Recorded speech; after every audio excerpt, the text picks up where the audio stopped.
Welcome back, my lovely friends. Today is the 4th day of Dephemerember, and the prompt is journaling card and tiny letters.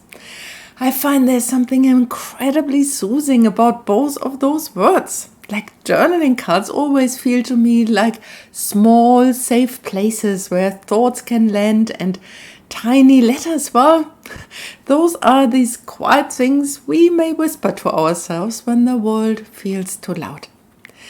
In this video, you will see me beginning with the tiniest part of today's project, printing and cutting out whole sheets of small words, phrases and labels.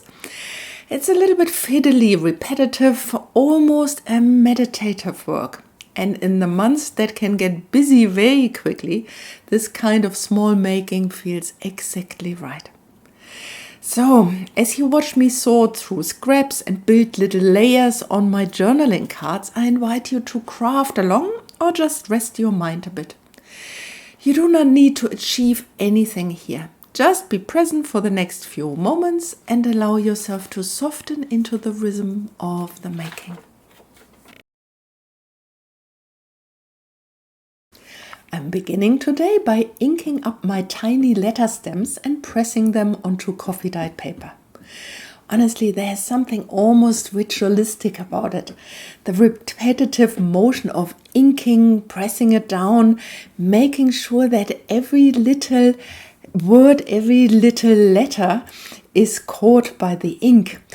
And then, when it's done, pressing it down on the coffee-dyed paper. And again, making sure no letter is missed, like really making sure I'm touching all the little areas, pressing them down, very deliberate, very calming down experiences. Then the moment of lifting and checking, it has this slow grounding rhythm that the nervous system seems to recognize instantly as calming and safe. I love using coffee-dyed paper for this because I find it adds a kind of history before the words even land on the paper. The fibers are already softened and already marked by time, already holding a gentle kind of warmth.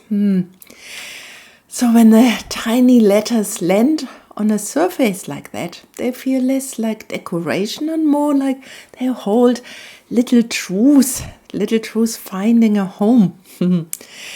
And because these are tiny words and phrases, I always stamp more than I need, partly for today's project, but partly to build up my stash for future moments when I need small reminders or little highlights, little embellishments. I think we never can have enough tiny words and labels, and so I always try to make sure I have some of them in my stash.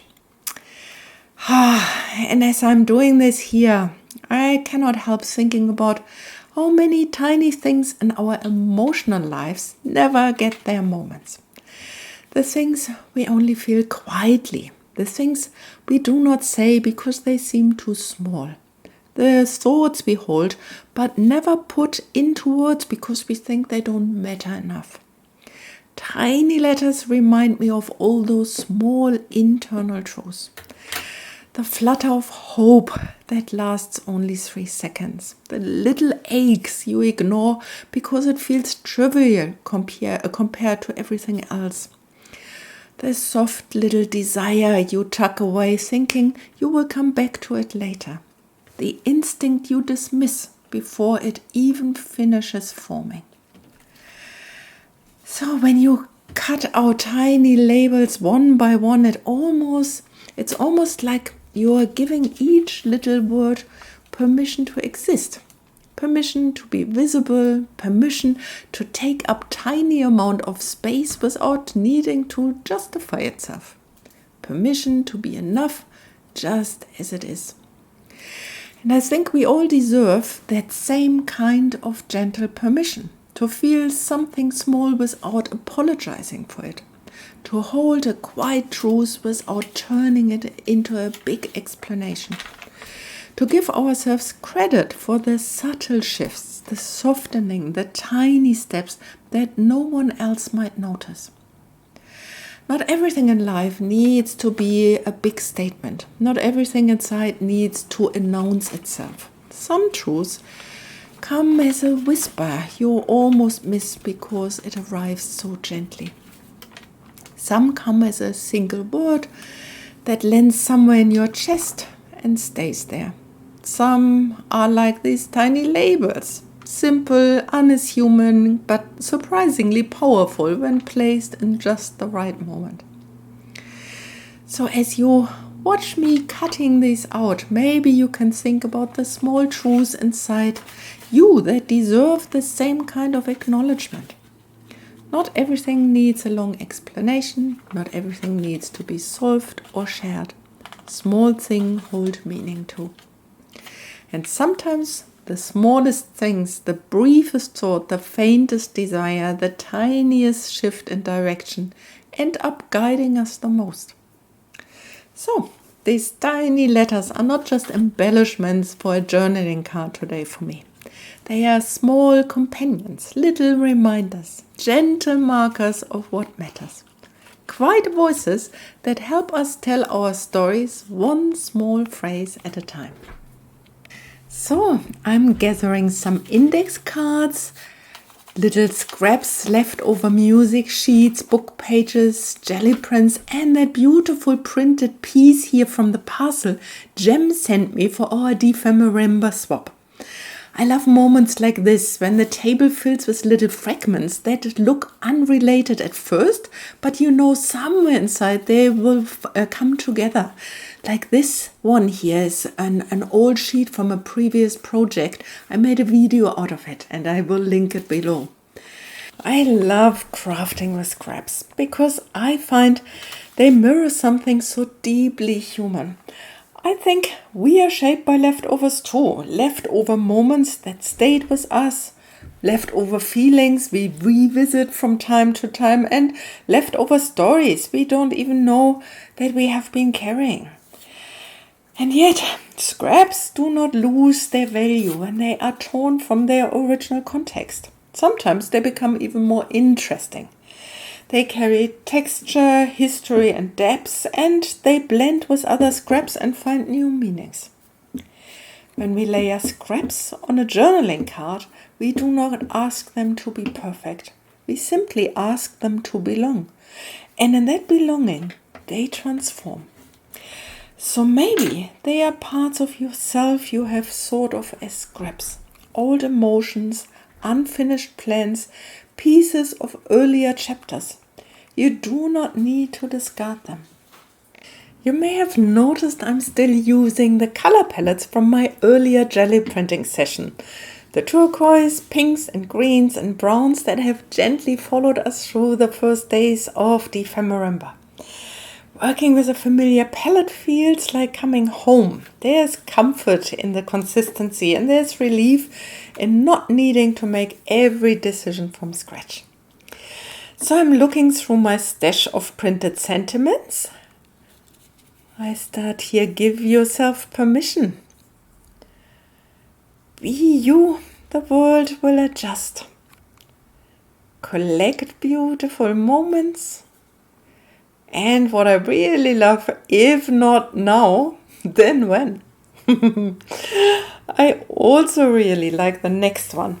Every adventure is worthwhile. The print is not so well done, but yeah, let's see. I can put it on the side. Then start somewhere. Best day ever. I think I'm good with the ones I have chosen so far. And I'm choosing some vintage people from my stash too. The ones who are sitting together or leaning slightly if they were told to hold still for the photographs. There's something really endearing about these images. None of them look particularly glamorous or posed. They look like ordinary people doing their best to sit naturally in a moment that probably felt a bit awkward. There's the man leaning his weight into the background piece almost casually. The two elderly women sitting side by side, close enough that you can imagine them sharing a quiet comment, and the three young women sitting in a small cluster, leaning in towards each other in the way friends do. And then the 4 teenage girls lined up in a row, each carrying her own version of curiosity and shyness or confidence. So when I place them on the journaling cards, I like imagining what they were feeling in that instant. Not big dramatic emotions, just the everyday ones. Maybe the old ladies were enjoying a moment of companionship. Maybe the young women were sharing something funny before the photographer called them to attention. Or maybe the man was simply relieved to have somewhere to lean on. There's something very human about these small pauses. Most of us have moments like that too. Moments where we are not our most polished, but we are present, doing the best we can with the moments we have. And maybe that is a gentle invitation for you as well. Where are you leaning today? What helps you stay steady when things feel a bit off balance? It might be a friend, a familiar routine, a memory, or even a creative practice like this one. We do not have to stand upright or composed all the time. Sometimes sitting is exactly what we need. Sometimes leaning gives us the strength to keep going, and there's nothing weak about that. Sometimes leaning is the wisest choice we can make. And here, with all my focal points placed, I'm adding like these tiny letter labels, like top priority for the two old ladies, like small words, and labels for the others, like these tiny letters. Just add a layer of intention. They hold little truths that help guide our hearts. Like adding them feels like offering small blessing to each card. So this is what matters. This is what to remember. This is the part to carry forward. So I like doing this. And perhaps you have tiny truths you want to hold onto today too, even if it fits into a space smaller than like these tiny little stems here or these tiny little labels here. To finish it all off, I'm rounding the corners of the cards and adding a little Distress Oxide ink around the edges.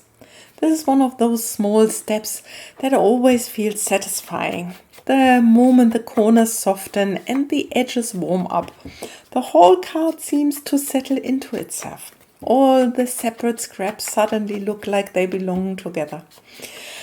And while I'm doing this, I often think about how we do something similar with ourselves over time. Not changing who we are, just softening the places that feel a bit sharp.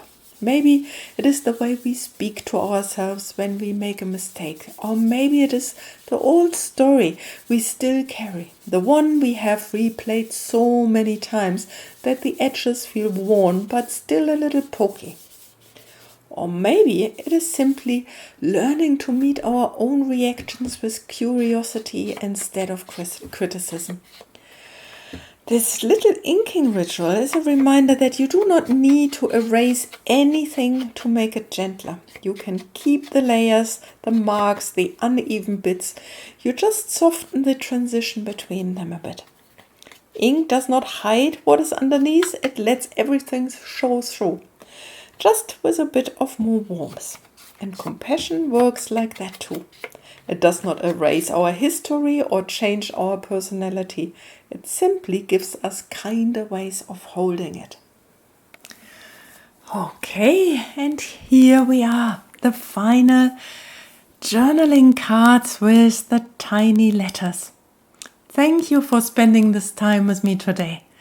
It is always such a pleasure to slow down together and make something small and meaningful. These journaling cards might look simple, but each one carries its own little mood, its own reminder, its own way of speaking to the day. As you head into whatever comes next for you, you might like to pause for a moment and check in with yourself. Is there a message from today's cards that you want to keep close? Maybe it is the idea of giving yourself permission. Maybe it is staying true to who you are. Maybe it's making room for small joys, or maybe it is the nudge to start something you have been putting off. Whichever one feels right, let it be a gentle companion rather than another task. Something that sits beside you quietly and supports you in the background. I'm so glad you were here, and I look forward to crafting with you again next week.